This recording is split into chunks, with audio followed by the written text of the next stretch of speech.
Hey y'all, I'm gonna switch this up. Thanks for tuning in. So, it kind of cut short last night. So I appreciate everybody, tuning back in. Here we go. Here we go. There we go. Everybody tuning back in to watch this, just wanted to make sure that EJ Liddell's everything was accurate because last night, it's like here, let me speculate on who EJ Liddell's going to put in his top, six or whatever. Now it's top five, so I'm glad I waited anyway. Thanks for tuning in. If you didn't get to catch what I said on the Swami Live Sunday night, basically in a nutshell, I said that Terrence Shannon Jr. didn't feel for the right reasons that Illinois needed him and wanted him as bad as DePaul. And the reason for that is because it's accurate. Illinois didn't push hard for an official visit. He was just one of the other guys they've offered. They like all their wings, but Terrence Shannon wasn't some, above everybody else. We're like, we have to get this guy. He's the number one target for our wings. Illinois doesn't need wings, and the wing, if they do take one, I think it didn't really matter, to be honest with you, who it was, but also too, I do know that Brad Underwood was not in love with Terrence Shannon Jr. Again, they would have taken a commitment from him. I think there was some the staff in a nutshell was not didn't have the same feeling about. They don't all have the same feeling about every player. I think Brad Underwood thought Terrence Shannon's good enough to play for the Illini, but again, it wasn't like he was like, this is a must-get kid. This is a priority. And I think Terrence felt that, and DePaul made him feel that way. So for me, it's just a bad PR hit because it's a Mac Irvin Fire kid. It's a Chicago kid. They lost Whitney the week before. It's just a bad look. Doesn't hurt the team because they are set at the wing and the guard spot for years to come. But if Illinois adds a Lester Quinones, a Jalen Hill, a Chris Ledlum, I don't think Terrence Shannon's any better than those guys. Personally, I think Lester Quinones and Jalen Hill are the two best top ones in the wing category. But again, that's what's going on with Shannon. That's why he chose DePaul. Wanted to stay home and wanted to help rebuild a program. DePaul. Illinois didn't need another wing. I don't think Terrence Shannon was going to contribute as a freshman anyway. So, good player, great athlete. Wish him nothing but the best. His mom follows me. I'm happy for them. I'm glad he chose DePaul. This is the right reason for him. It's okay. Everybody's going to be okay. Illinois is okay. They're going to be okay. Terrence Shannon's good. He's at DePaul. He's happy. We're all good. Everybody's good. So, now, EJ Liddell, top five.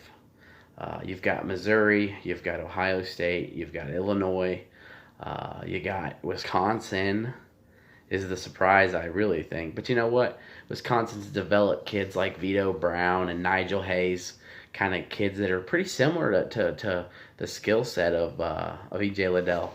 He's not super athletic. Nigel Hayes is a solid one, but I think E.J. A little bit tougher already, a little bit more of a man already than Nigel Hayes was. But again, I think that's a real good comparison. Nigel Hayes developed his game and he could step out and shoot from deep.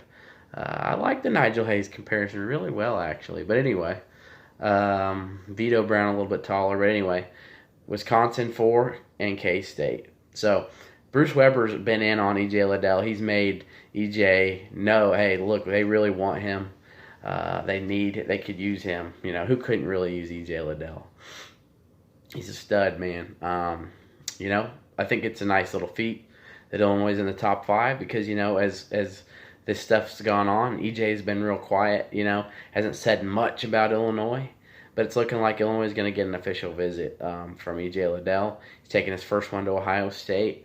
I know the Illini staff is working to get a date down for EJ Liddell right now. So, also, guys, expect September, October. Illinois is hosting no official visits in August. I just want everybody to know that. So nothing in August. So the next 2.5 weeks, nobody's coming to the campus of the Fighting Illini. So that's what's up with EJ Liddell. definitely a priority target for the Illini. But they have many big priority targets.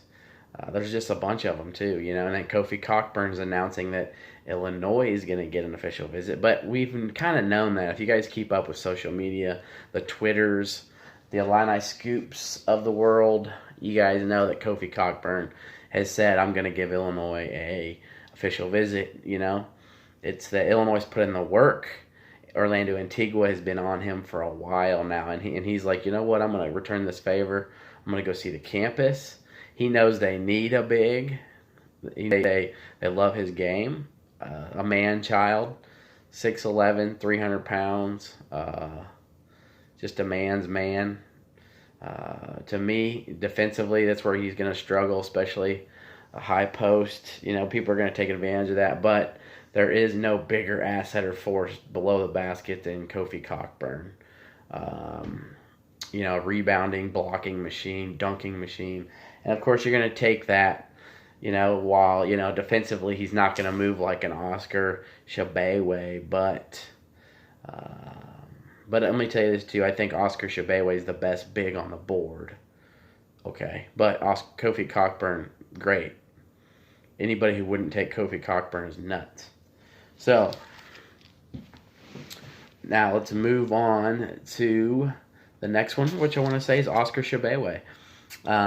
He has told me several times that I've talked to Oscar, Illinois, he loves the academics that Illinois has because it's a big deal for him. You've seen Kansas and Kentucky come on of late, but I don't believe both of those are going to be in his top 5 eventually, but he is going to visit Illinois. West Virginia, I believe, in Illinois are going to duke it out in the end. I think, Kansas may be in that top 3-ish, but I genuinely believe Illinois and West Virginia are going to be up there. So, Kanate, the big for West Virginia, he had a host family too. Ironically, it's the same host family that hosts Oscar Tshiebwe. So Huggins and them have been in early on Tshiebwe. So, Illinois got a little bit of work cut out for it, but he genuinely wants to see the campus. He talks to the coaches several times a week, and he likes the development of what Orlando Antigua has done with the talent he's had. So Oscar Tshiebwe, in my opinion, is the best big on that board. He's just offensively getting better and better, slowly. But he's a rebounding machine. He's an animal. He's a freak athletically. Probably the best moving big on the board as well. Not only does he block shots, he's a natural shot blocker. The best rebounder in high school basketball. And an endless, relentless motor, and you're looking at a kid 6'9.5", 6'10", 250, he just moves like a gazelle. I love Oscar Tshiebwe's game. So, Drew Timme has Illinois in his top 10. It's really trending like Illinois is going to get an official visit. Brad Underwood was one of his first offers, if not his first offer. He's been intrigued by that, and he wants to actually see what Brad Underwood's all about and take a visit to Illinois. So, I'd be shocked if Illinois doesn't have one with Drew Timme before November, obviously. But, kids like to push it that second week of November and sign. So I'd be shocked if Illinois doesn't get an official visit from Drew Timme. One that's been announced, Jason Jitabo, a kid from Chattanooga area in Tennessee. A couple months ago when Illinois first offered, he'd said, hey, look, other teams like Tennessee have really been on me a lot. Illinois did offer, but I don't talk to them as much.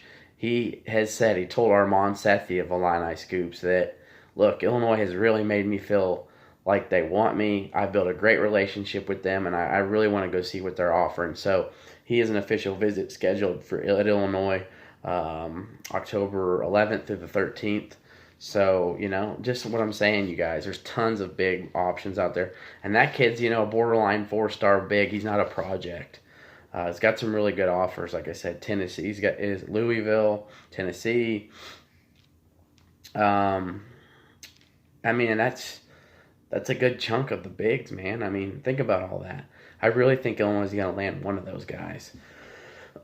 Now let's get to the wings. Some of these other wings here I was discussing. And by the way, all these guys I'm mentioning, I have confirmed with the staff that they are working on setting up official visits. They may use 3/4 of those official visits in this fall semester, fall signing period, but that's okay. They'll have a couple to use for spring, and I think there's going to be an availability on the board possibly. But you know what? If they get 3 guys by November, they don't need any more for a spring signing period. But, I think they'll still have a couple left over, which was a big deal last spring.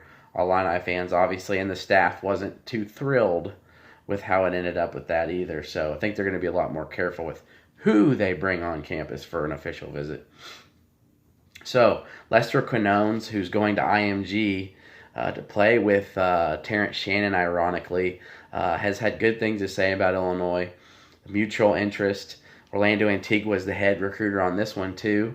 He's done a real good job. 6'5", lefty, a really, really good player. Like I said, I would put him above Terrence Shannon, honestly. And it's looking like he's going to visit Illinois too. Jalen Hill's one that's just had a kind of a quieter recruitment. Same with Emmanuel Miller. That's another name I wanted to mention is a big, but Emmanuel Miller and Jalen Hill have, had kind of quieter recruitments, but those are 2 kids that Illinois is working on as well to get on campus. I think Emmanuel Miller feels a lot stronger about Illinois than things have been led on. He doesn't really talk about his recruitment as much, but I think Illinois has a solid foundation set up with him.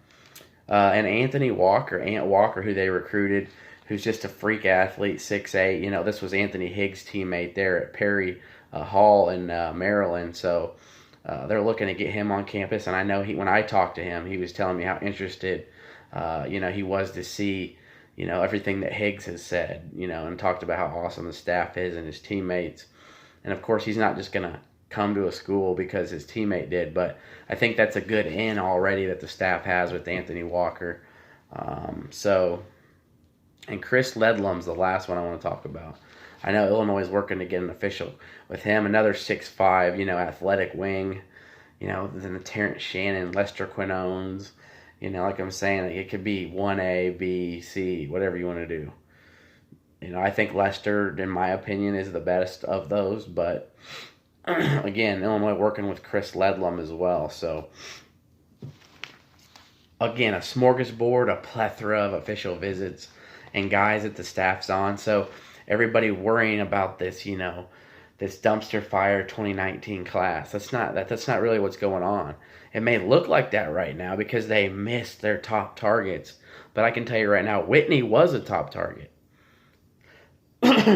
That hurt some. It did.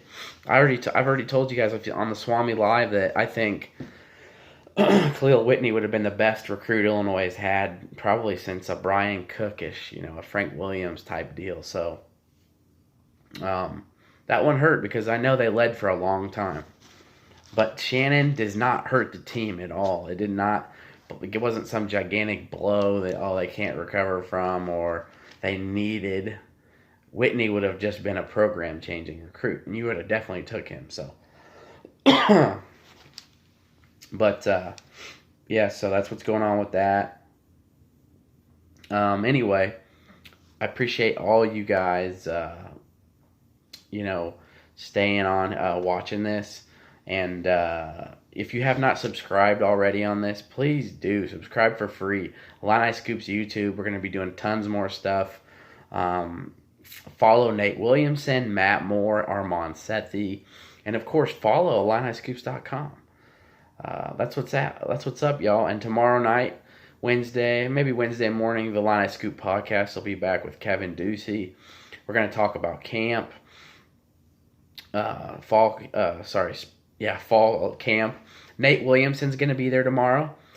He's going to be posting some videos on here too, Illini Scoops YouTube, from camp, taking he'll probably tweeting, posting a post-camp opinion of what he saw, updates. So definitely worth to check it out and follow and subscribe here for free. So that's going to do it.